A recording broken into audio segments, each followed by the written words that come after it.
Audioteka LT pristato Josteino Garderio audio knygą Sofijos pasaulis – romanas apie filosofijos istoriją. Iš norvegų kalbos vertė Eglė Išganaitytė. Įgarsino Indrė Patkauskaitė ir Rimantas Bagdzevičius. Išleista bendradarbiaujant su leidykla Tyto Alba. Ši knyga nebūtų atsiradusi be Siri Danevik paramos ir paskatinimo. Dėkoju ir Maikenai Ims, kuri perskaitė rankraštį ir davė vertingų patarimų. Taip pat esu dėkingas Trondui Bergui Eriksonui už smagias pastabas ir ilgametę profesinę paramą. Kas protu negali aprėpti 3000 metų, gyvena tik šią dieną. Johanas Wolfgangas Gėtė. Edeno sodas. Galų gale kažkas turėjo atsirasti iš nieko. Sofija Amundsen keliavo iš mokyklos namo. Iš pradžių ėjo su Jorūna. Jiedvi kalbėjosi apie robotus. Jorūna pasakė, kad žmonių smegenys kaip sudėtingas kompiuteris. Sofija nenorėjo pritarti, žmogus juk šis tas daugiau nei mašina. Prie didžiosios maisto parduotuvės mergaitės išsiskyrė. Sofija gyveno ilgo privačių namų kvartalo gale. Iki mokyklos jai buvo dvigubai toliau negu Jorūnai. Galėjai pamanyti, kad Sofijos namas stovi pasaulio krašte, nes už jos sodo niekas nebegyveno. Ten buvo tankus miškas. Sofija įsuko į Klėvervėjiną. Pačiame gale gatvė darė staigų posūkį, kuris buvo pramintas kapitono posūkiu. Čia galėdavai sutikti žmonių bemaž tik šeštadieniais ir sekmadieniais. Buvo pati gegužės pradžia. Viename kitame sode po vaismedžiais žydėjo pilna viduriai narcizai. Beržai buvo apsigaubę plonu žaliu šidu. Ar nenuostabu, kaip tokiu metų laiku viskas ima augti ir viešėti? Kas taip patvarkė, kad vos atšilus orams ir išnykus paskutiniam sniegui, žaluma pradeda trykšte iš apmirusios žemės? Prie savo sodo vartelių Sofija žvilgtelėjo į pašto dėžutę. Ten visada būdavo begalė reklampalaikių ir keli stori vokai mamai. Prieš eidama į savo kambarį ruošti pamokų, Sofija virtuvėje ant stalo palikdavo storą šūsnį pašto. Tėtis gaudavo tik vieną kitą banko pranešimą, bet jis ir ne šiaip sau tėtis. Jis buvo didelio tanklaivio kapitonas ir retai kada parvykdavo namo. Sugrįžęs porai savaičių atostogų, šlepinėdavo su šlepetėmis po namus ir būdavo geras Sofijai ir mamai. Bet išplaukęs į jūrą vėl tapdavo svetimas. Šiandien pašto dėžutėje gulėjo tik vienas laiškas. Jis buvo skirtas Sofijai. Sofijai Amundsen. Perskaitė jį ant nediduko voko.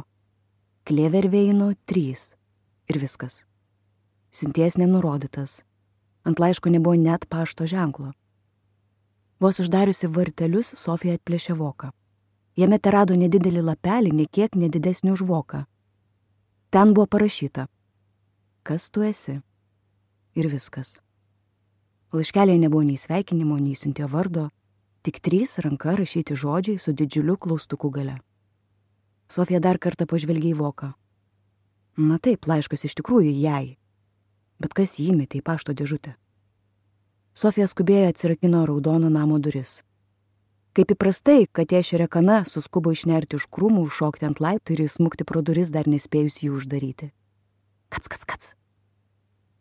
Būdama suirzusi, namus Sofijos mama kartais pavadindavo zoologijos sodu. Sofija labai didžiavosi savo žvėrynu. Iš pradžių ji gavo akvariumą su auksinėmis žuvelėmis, auksaplauke, raudonkepure ir juoduoju peteriu. Vėliau jai padovanojo papugėlės trupinėlį ir smiltelę, vėžlę govindą ir galiausiai rudrainę katę šerekaną. Visus gyvūnėlius ji gavo kaip savotišką kompensaciją už tai, kad mama vėlai grįždavo iš darbo, o tėtis beveik visada būdavo išvykęs. Sofija nusimetė mokyklinę kuprinę ir padėjo šerekanai kačių maisto dubenėlį. Tada atsisėdo virtuvėje su paslaptinguoju laišku rankoje. Kas tu esi?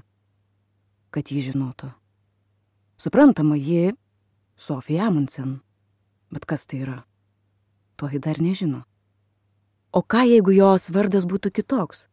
Pavyzdžiui, Anja Knudsen. Ar ji taip pat būtų kitokia? Sofijai dingtelėjo, kad iš pradžių tėtis norėjo ją pavadinti Sinėve. Ji pabandė įsivaizduoti, kad paduoda ranką ir prisistato kaip Sinėvė Amundsen. Bet ne, nieko neišėjo. Tai buvo visai kita mergaitė. Sofija pašoko nuo kėdės ir su keistuoju laišku rankoje nuėjo į vonios kambarį. Atsistojo priešais veidrodį ir įsispitrėjo savo į akis. Aš, Sofija Amundsen, tarė ji. Mergaitė veidrodėje nesitikė atsakyti. Kad ir ką Sofija darė, ji viską mėgdžiojo. Sofija staigiu judesiu pabandė užbėgti atspindžiui už akių, bet anoji buvo tokia patvikri. Kas tu? Paklausė Sofija. Ir dabar nesulaukė jokio atsakymo, bet akimirką suabejojo, kas uždavė šį klausimą, ji pati ar atspindys. Sofija dūrė pirštų į veidrodį ir pasakė, tu, tai aš. Nesulaukusi atsakymo, apvertė sakinį aukštyn kojomis ir tarė, aš, tai tu. Sofija Amundsen niekada nebuvo labai patenkinta savo išvaizdą. Jai dažnai žmonės sakydavo, kad turinti gražias migdolinės akis, bet greičiausiai tik todėl, kad nosis buvo per maža, o burna didoka. Be to ausis pernelyg arti akių. Visų bjauriausia ligutėlį plaukai, kurių neįmanoma sušukuoti. Kartais tėtis paklostydavo jai plaukus ir pavadindavo mergaitę lininiais plaukais pagal Klodo Debiusi pjesę. Gera jam kalbėti, kai nereikia visą gyvenimą kankinti su nukarusiais plaukais. Nepadėdavo nei specialus lakas, nei želė. Kartais jos išvaizda Sofijai pasirodydavo tokia beviltiška, kad tardavosi esanti apsigimėlė. Mama pasakojo apie sunkų gimdymą. Bet ar tikrai gimdymas nulėmė žmogaus išvaizdą? Ar nejuokinga, kad nežino, kas ji tokia? Ir ar teisinga, kad pati negali pasirinkti išvaizdos? Visa tai nukrito iš dangaus. Galbūt ji gali rinktis draugus, bet savęs nepasirinko. Net ne pati nusprendė būti žmogus. O kas yra žmogus? Sofija vėl pažvelgė į mergaitę veidrodyje. Geriau einu ruošti biologijos namų darbų, pasakė tarsi atsiprašydama. Netrukus jau buvo prieškambaryje. Ne, geriau eisiu į sodą, pamanė Sofija. Kats. Ji išstūmė katę ant laiptų ir uždarė duris. Kai su paslaptingųjų laišku rankoje Sofija staptelėjo ant žvyruoto takelio, ją apėmė keistas jausmas. Pasijuto vos ne lėlė, kuriai burtais įkvėpta gyvybė. Argi ne keista, kad dabar ji gyvena pasaulyje ir gali vaikštinėti po nuostabią pasaką. Šerekana lengvai nutipeno per žvyrą ir šmurkštelėjo į tankius serbentų krūmus. Gyva katė, gyvutėlė nuo pat baltų ūsų iki maskatuojančios uodegos žvilgančio kūnelio pasturgalyje. Ir ji buvo sode, bet vargu ar tai suvokė taip kaip Sofija. Kol mąstė apie tai, kad gyvena, Sofijai dingtelėjo, kad ji nebus čia per amžius. Dabar aš esu šiame pasaulyje, galvojo ji, bet vieną dieną išnyksiu. Ar yra gyvenimas po mirties? Matyt ir šiuo klausimu, kad jie neturi jokios nuomonės. Ne per seniausiai mirė Sofijos senelė. Jau daugiau kaip pusę metų Sofija beveik kasdien jos pasigenda. Argi teisinga, kad gyvenimas vieną dieną ima ir pasibaigia? Sofija susimąsčiusi stovėjo ant žvyruoto takelio. Ji pabandė galvoti vien apie tai, kad gyvena, norėdama pamiršti, kad nebus čia per amžius. Bet tai buvo visiškai neįmanoma. Vos tik įsigilindavo į tai, kad gyvena, dilgtelėdavo mintis apie gyvenimo pabaigą. Ir priešingai. Kai visa esybė suvokdavo vieną gražią dieną išnyksinti be pėdsako, suprasdavo, koks be galo brangus gyvenimas. Tai buvo tarsi dvi monetos pusės. Kuo didesnė ir ryškesnė viena monetos pusė, tuo didesnė ir ryškesnė kita. Gyvenimas ir mirtis. Tai dvi to paties dalyko pusės. Neįmanoma suvokti, kad gyveni, nesuvokiant, kad mirsi, pagalvojo Sofija. Ir negali galvoti apie mirtį, negalvodamas, kaip pasakiškai gera gyventi. Sofija atsiminė, kad panašiai pasakė senelė, iš gydytojo sužinojusi apie savo ligą. Tik dabar imu suprasti, koks nuostabus gyvenimas. Ar neliūdna, kad dauguma žmonių tik susirgę supranta, kaip nuostabu gyventi? Visi turėtų pašto dėžutėse rasti po paslaptingą laišką. Gal pažiūrėti bene dar kas nors atnešta? Sofija nubėgo prie vartų ir pakėlė žalią dangtelį. Jų krūptelėjo aptikusi lygiai tokį pat voką. Išėmus pirmąjį laišką dėžutė jau buvo tuščia. Ir ant šio voko buvo užrašytas jos vardas. Sofija atplėšė laišką ir ištraukė baltą lapelį, kuris nieko nesiskyrė nuo pirmojo. Kaip atsirado pasaulis, perskaitė ji. Neįsivaizduoju, pamanė Sofija. Negi kas nors tai žino. Vis dėlto klausimas Sofija atrodė vykęs. Pirmą kartą gyvenime ji pamanė, kad kaži ar įmanoma gyventi pasaulyje, net nepasidomėjus, kaip jis atsirado. Paslaptingiai laiškai Sofijai taip susuko galvą, kad ji nusprendė pasėdėti landynėje. Landynė buvo slapčiausia Sofijos slaptavietė. Ten ji nulysdavo tik tada, kai būdavo labai supykusi, labai nuliūdusi arba nepaprastai laiminga. Šiandien ji tebuvo sutrikusi. Raudonasis namas stovėjo dideliame sode. Čia buvo daugelių lysvių, vaiskrūmių, įvairių vaismedžių, nemaža veja su supynėmis ir net nedidukė pavėsinė, kurią senelis pastatė močiutei, kai išgyvenusi vos kelias savaitės numirė jų pirmagimė. Vargšė mergytė buvo vardu Marija. Ant paminklo buvo užrašas: Mažoji Marija pas mus atėjo ir vos pasisveikinusi vėl išėjo.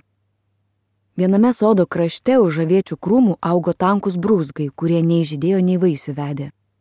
Iš tikrųjų tai buvo senoji gyvatvorė, skirianti sodą nuo didžiojo miško.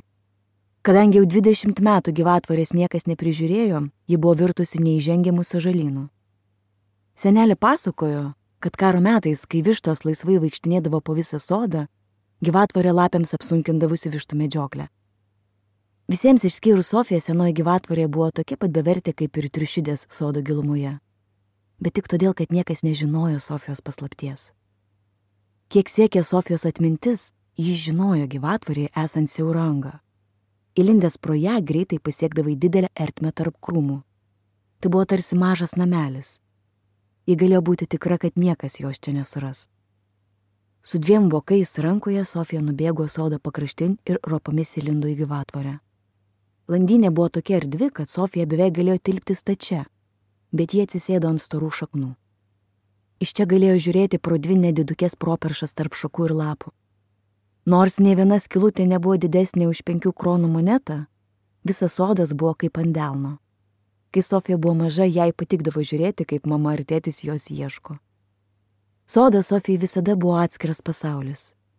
Išgirdusi minint Edeno sodą, kai kas nors pasakodavo apie pasaulio sukūrimą, ji vaizduodavosi sėdinti čia, landynėje ir žiūrinti savo mažąjį rojų. Kaip atsirado pasaulis? Kad ji galėtų pasakyti. Sofija žinojo, kad Žemė tai yra mažytė planeta didžiulėje visatoje. Bet kaip atsirado visata? Žinoma, galima tarti, kad visata amžina. Tada nereikėtų laužyti galvos, kaip ji atsirado. Bet ar gali kas nors būti amžina? Ji nenorėjo su tuo sutikti. Juk viskas privalo turėti pradžią. Vadinasi, kitados visata turėjo iš kažko atsirasti. Bet jei visata staiga atsirado iš kažko kito, tai tas kažkas irgi turėjo kažkada atsirasti dar iš kažko kito. Sofija suprato, kad ji tik pamatė visą problemą. Galų gale kažkas turėjo atsirasti iš nieko. Bet ar tai įmanoma? Argi ne taip pat neįsivaizduojama kaip ir tai, kad pasaulis amžinas? Mokykloje jie mokėsi, kad pasaulį sukūrė Dievas. Sofija bandė pasiguosti, kad tai geriausias problemos sprendimas. Bet tada jie ėmė galvoti iš naujo. Ji gali sutikti su tuo, kad Dievas sukūrė visatą. O kaip dėl paties Dievo? Ar jis ir save sukūrė iš nieko? Jos esybė tam prieštaravo. Jei Dievas sukūrė ir vieną, ir antrą, vargu ar jam būtų pavykę sukurti save, neturint savęs, kad galėtų kurti.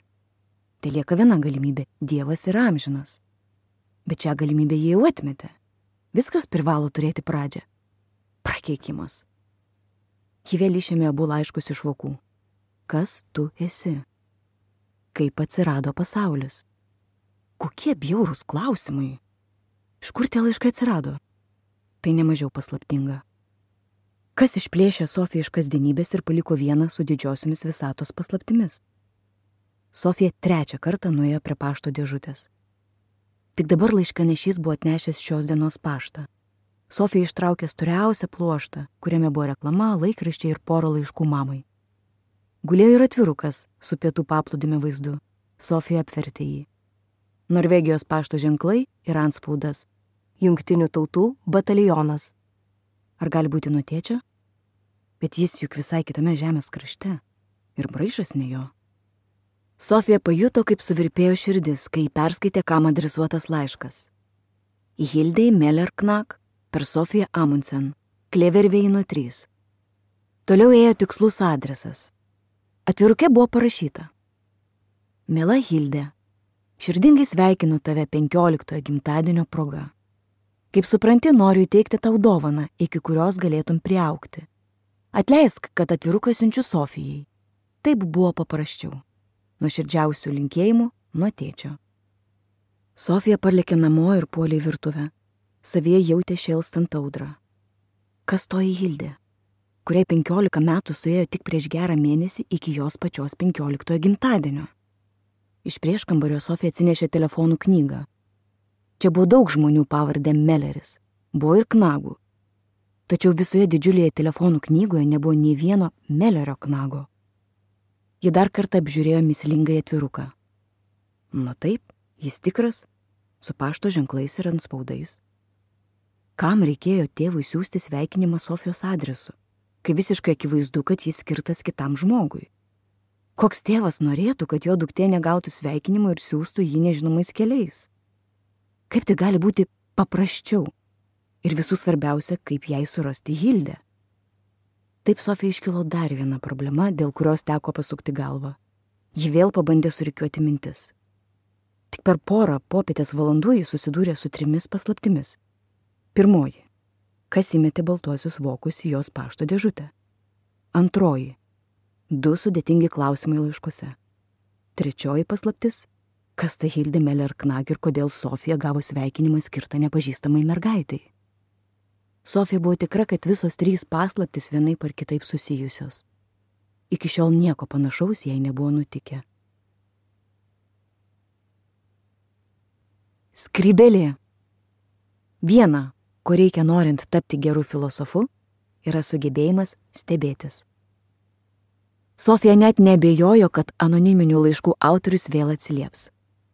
Kol kas apie laiškus nusprendė niekam nepasakoti. Mokykloje buvo sunku įdėmiai klausytis mokytojo. Sofija atrodė, kad jis pasakoja tik apie nesvarbius dalykus.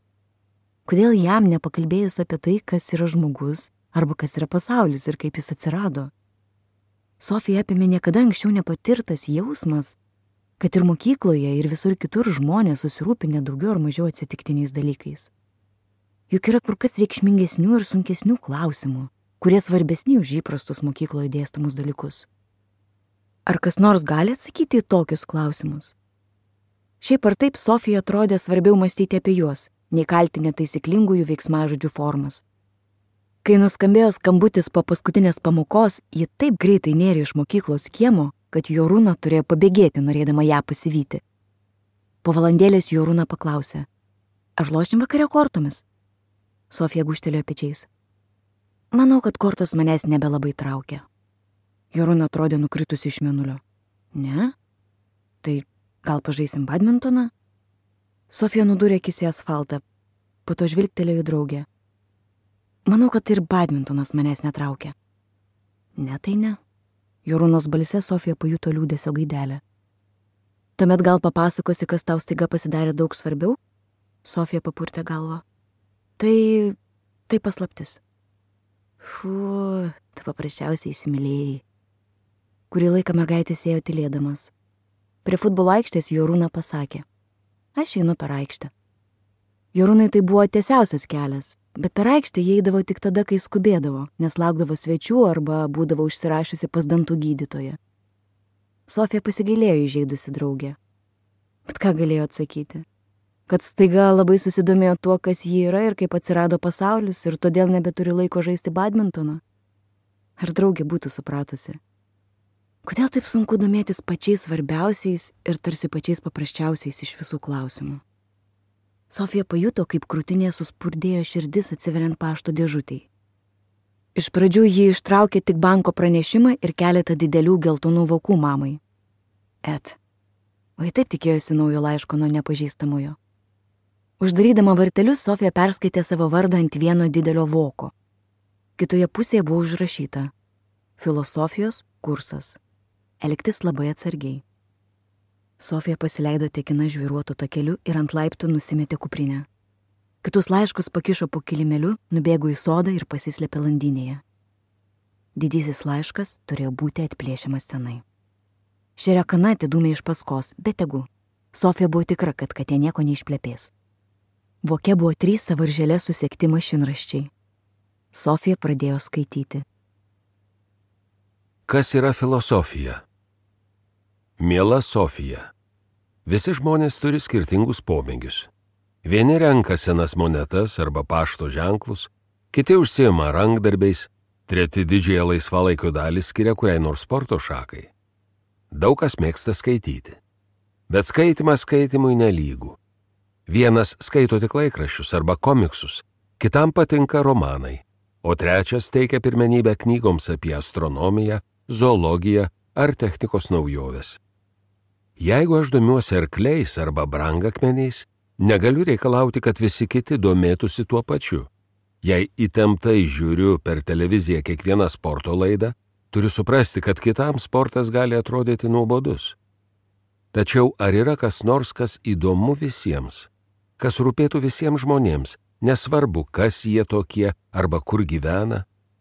Taip, miela Sofija, yra keletas klausimų, kurie svarbus visiems žmonėms. Tokie klausimai yra aptariami šiame kurse. Kas svarbiausia gyvenime? Jei paklaustume žmogų kenčiantį badą, jis atsakytų maistas. Jei tą patį klausimą užduotume šalančiam, atsakymas būtų šiluma. O jeigu paklaustume žmogų, kuris jaučiasi vienišas ir visų apleistas, tuomet atsakymas matyt būtų bendravimas su kitais žmonėmis. Tačiau kai visi šie poreikiai patenkinti, ar dar yra kas nors, ko reikia visiems žmonėms? Filosofai mano, kad taip. Jų nuomonė, žmogus negali būti gyvas vien duona. Žinoma, visiems žmonėms reikia maisto, jiems reikia meilės ir globos, bet yra dar kažkas, ko reikia visiems žmonėms. Mes norime rasti atsakymą į tai, kas esame ir dėl ko gyvename. Domėtis tuo, dėl ko gyvename, nėra toks pat atsitiktinis pomėgis, kaip rinkti pašto ženklus.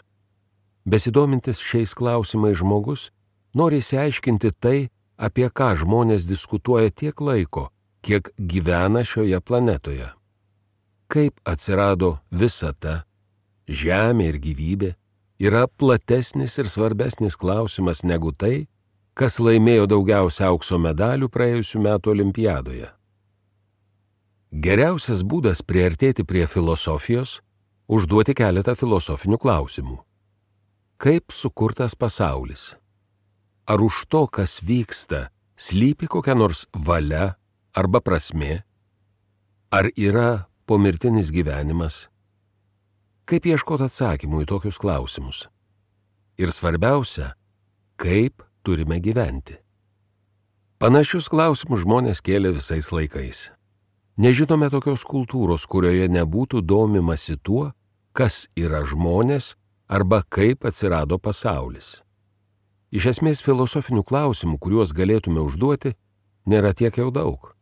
Kai kuriuos svarbiausius jau paminėjome.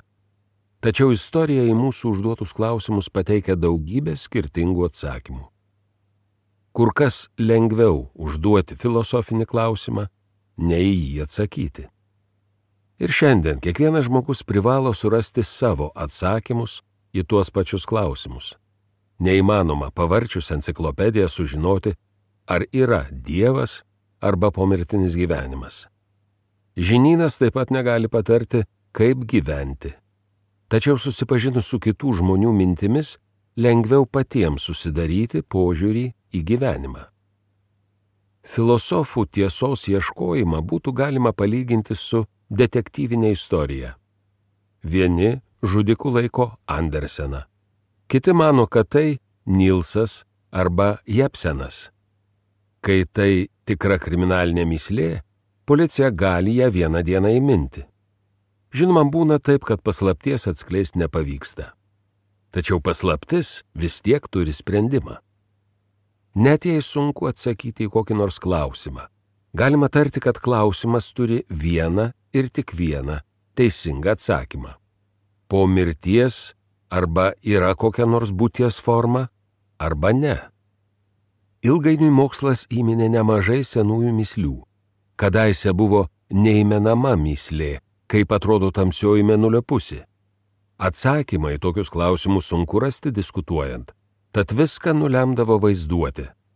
Bet šiandien puikiai žinome, kaip atrodo tamsioji mėnulio pusė. Nebeįmanoma manyti, kad mėnulyje gyvena žmogus arba kad mėnulis yra sūrio skridinys. Vienas iš senųjų graikų filosofų, gyvenęs daugiau nei prieš 2000 metų, taip pat manė, kad filosofija atsirado dėl žmogaus stebėjimuose. Pasak jo, žmogus taip viskuo stebisi, kad filosofiniai klausimai iškyla savaime. Tas pats vyksta žiūrint fokusininko triukus. Mums nesuprantama, kaip gali atsitikti tai, ką matome. Tada kyla klausimas, kaip fokusininkas porą baltų šilkinių šalikų galėjo paversti gyvų triušiu. Daugeliu žmonių pasaulis yra toks pat nesuvokiamas kaip triukas, kai fokusininkas iš skrybėlės, kuri vos prieš akimirką buvo tuštutėlė, ištraukia triušį. Mes suprantame, kad fokusininkas mus apgavo, bet knieti sužinoti, kaip jis tai padarė. Kai kalbame apie pasaulį, viskas šiek tiek kitaip. Žinome, kad pasaulis nėra apgavystė ar triukas, nes vaikštome žeme ir patys esame pasaulio dalis. Iš tikrųjų esame baltasis triušis, traukiamas iš fokusininko skrybėlės. Tik triušis nesupranta, kad su juo daromi fokusai. Mums yra kitaip. Mes suvokiame, kad dalyvaujam kažkokiame mįslingame dalyke ir norime sužinoti, kaip viskas susiję. Postscriptum. Grįžtant prie baltojo triušio, galbūt geriau jį lyginti su visata. Mes, jos gyventojai, tesame mažyčiai padarėliai, gyvenantis triušio kailyje. Tačiau filosofai bando užsilipti ant vieno iš plonų plaukelių, norėdami pažvelgti didžiajam fokusininkui į akis. Ar perskaitė iki galo, Sofija? Bus daugiau. Sofija visiškai nusikamavo. Ar perskaitė iki galo? Ji neatsimena, ar skaitydama nors kartą atsikvėpė. Kas atnešė tą laišką? Kas? Tai negalėjo būti žmogus atsiuntęs sveikinimą gimimo dienos proga Hildai Meller-Knack, nes ant atviruko buvo ir pašto ženklas, ir antspaudas. Geltonas vokas buvo įmestas tiesiai pašto dėžutę, kaip ir tie balti vokai. Sofija pasižiūrėjo į laikrodį. Dar tik be 15:03. Liko beveik 2 valandos, kol mama grįš iš darbo. Sofija vėl išlindo į sodą ir nubėgo prie pašto dėžutės. Ar gali ten dar kas nors būti? Ji vėl rado geltoną voką su savo vardu. Šį kartą apsidairė aplinkui, bet nieko neišvydo. Sofija pabėgėjo į pamiškę ir apmetė akimis taką. Irgi negyvos dvasios. Staiga jai pasigirdo, kad miško gilumoje trakštelėjo šakelės. Ji nebuvo visai tuo tikra, šiaip ar taip, beprasmiška vytis, net jei kas nors ir bando pasprukti. Sofija parėjo namo, nusimetė kuprinę ir padėjo mamos laiškus. Užlėkė aukštyn į savo kambarį, susirado didžiąją sausaininę su gražiais akmenukais. Išbėrė juos ant grindų ir į dėžę įdėjo abu didžiuosius vokus. Tuomet vėl išlėkė į sodą su dėže rankose. Prieš išeidama padavė katei ėsti. Kac. Grįžusi į landynę, Sofija atplėšė voką ir ištraukė keletą naujų mašinraščio lapų. Ėmė skaityti. Keista būtybė. Štai mes ir vėl susitikom. Kaip supratai šį trumpą filosofijos kursą, gausi nedidelėmis dalimis. Čia dar keletas įvadinių minčių. Ar jau sakiau, kad viena, ko reikia norint tapti geru filosofu, yra sugebėjimas stebėtis? Jei nesakau dabar, viena, ko reikia norint tapti geru filosofu, yra sugebėjimas stebėtis. Visi maži vaikai moka stebėtis, kitaip ir būti negali. Vos po kelių mėnesių jie išstumiami į naujutėlį pasaulį. Bet rodos, augant, sugebėjimas stebėtis nyksta. Kodėl taip yra? Ar Sofija Amundsen gali atsakyti? Jei kūdikis mokėtų kalbėti, tikriausiai ką nors pasakytų apie tai, į kokį nuostabų pasaulį atėjo. Net jeigu vaikas ir nešneka, matome, kaip jis rodo aplink save ir smalsiai graibsto daiktus esančius kambaryje.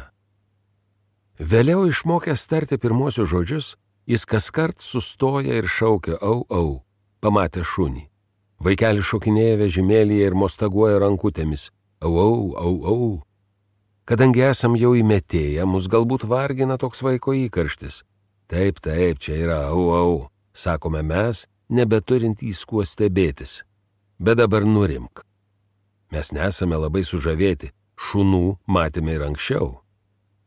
Galbūt šis nenumaldomas džiaugsmas pasikartos dar kelis šimtus kartų, kol vaikas sugebės praeiti pro šunį, neprarasdamas blaivaus proto.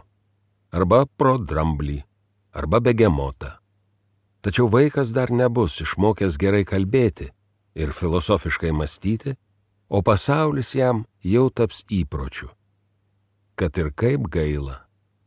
Mano užduotis neleisti tau, miela Sofija, tapti viena iš tų, kurie pasaulį laiko savaime suprantamų dalykų. Dėl visa pikta, prieš pradėdami patį filosofijos kursą, mintise atliksime porą bandymų. Įsivaizduok, kad vieną dieną išeini pasivaikščioti į mišką. Staiga ant tako pamatai nedidelį kosminį laivą. Iš jo išlipa nedidukas marsietis, sustoja ir įsispitrėja į tave. Ką pagalvotum? Na taip, iš tiesų tai nėra labai svarbu. Bet ar tau kada nors buvo atėjusi į galvą mintis, kad tu pati esi tokia marsietė? Nelabai tikėtina, kad kada nors susidursi su būtybė iš kitos planetos. Mes netgi nežinome, ar kitose planetose yra gyvybė, bet galime įsivaizduoti, kad susidursi su pačia savimi. Galbūt vieną gražią dieną pasijusi visai naujų žmogumi. Gal tai vyks kaip tik vaikštinėjant po mišką. Aš esu keista būtybė, pagalvosi. Esu mįslingas padaras. Pasijusi tarsi miegančioji gražuolė, pabudusi iš ilgiausio miego. Kas aš esu? Paklausi. Tu žinai, kad ropinėjai po vieną visatos planetą. Bet kas yra visata? Jei šitaip atrasi save, bus nemažiau paslaptinga kaip ir marsietis, apie kurį kalbėjome anksčiau. Tai bus ne tik būtybė iš kosmoso. Tu suvoksi, kad pati esi tokia pat keista būtybė. Ar vis skaitai, Sofija? Atlikime mintyse dar vieną bandymą. Vieną rytą mama, tėtis ir 2-3 metukų Tomas sėdi virtuvėje ir valgo pusryčius. Vos mama pakyla nuo stalo ir nusisuka į spintelę, tėtis akimirksniu pakimba palubėje, o Tomas sėdi ir žiūri. Ką tavo manimu pasakytų Tomas? Galbūt jis durtų piršteliu į tėtį ir pasakytų, tėtis skrenda? Žinoma, Tomas nustebtų, bet nieko daugiau. Tėtis ir taip daro daug keistenybių. Tačiau šis nedidelis paskraidimas virš pusryčių stalo, jo akimis žiūrint, nėra kuo nors ypatingas. Kiekvieną dieną tėtis skutasi juokingą mašinėlę, kartais užsilipa ant stogo ir sukinėja televizoriaus anteną, arba įkiša galvą į automobilio variklį ir išlenda kaip juodaodis. Tada mamos eilė. Ji išgirsta, ką sako Tomas, ir ryžtingai atsisuka. Kaip tavo manimu ji reaguotų, išvydusi tėtį kybantį palubėje viršum stalo. Ji paleidžia iš rankų uogienės stiklainį ir iš išgąsčio apsižliumbia. Galbūt jai prireiktų net gydytojo pagalbos, tėčiui vėl nutūpus ant kėdės. Jam jau seniai laikas išmokti gražiai elgtis prie stalo. Kaip manai, kodėl Tomas ir mama reaguoja taip skirtingai? Tai įpročio reikalas. Įsidėmėk. Mama žino, kad žmonės negali skraidyti, o Tomas ne. Jis dar nėra įsitikinęs, kas šiame pasaulyje įmanoma, o kas ne. O kaip pats pasaulis, Sofija? Ar manai, kad jis įmanomas? Ir jis kybo erdvėje. Liūdniausia, kad augdami priprantame ne tik prie traukos dėsnio. Priprantame ir prie paties pasaulio. Regis, vaikystėje ir prarandame gebėjimą stebėtis. Netenkame kažko esminga. To, ką filosofai vėl bando atgaivinti. Kažkas viduje mums sako, kad gyvenimas didžiulė mįslė. Kažkada, kai dar nemokėjome apie tai mąstyti, esame ją patyrę. Patikslinu. Nors filosofiniai klausimai ir turi rūpėti visiems žmonėms, filosofų tampa ne kiekvienas. Dėl įvairių priežasčių kai kuriuos žmonės kasdienybė taip įtraukia į savo sūkurį, kad stebėjimasis pasauliu kažkur pranyksta. Jie giliai pasislėpia triušio kailiuke, patogiai įsitaiso ir pratūno ten visą gyvenimą. Vaikams pasaulis ir viskas, kas jame yra, kažkas nauja, kas kelia nuostabą. Tai patiria ne visi suaugėliai. Dauguma suaugusiųjų pasaulį suvokia kaip labai įprasta. Čia filosofai yra garbinga išimtis. Filosofas niekada neprisitaiko prie pasaulio. Jam arba jai pasaulis ir toliau lieka nesuvokiamas, net mįslingas ir mistiškas. Taigi filosofai ir vaikai turi vieną bendrą savybę. Galima sakyti, kad filosofas visą gyvenimą išlieka toks pat imlus, kaip mažas vaikelis. Taigi dabar turi pasirinkti, miela Sofija. Ar esi vaikas, kuris dar nepriprato prie pasaulio? Ar esi filosofė, galinti prisiekti, kad tai niekada jai neatsitiks? Jei tik papurtysi galvą ir negalėsi priskirti savęs nei prie vaikų, nei prie filosofų, vadinasi jau apšilai kojas pasaulyje ir jis tavęs nebestebina. Tai reiškia, kad pavojus arti. Todėl ir gauni šį filosofijos kursą. Dėl visa pikta. Aš nenoriu, kad taptum viena iš tingiųjų ir abejingųjų. Noriu, kad gyventum atviromis akimis.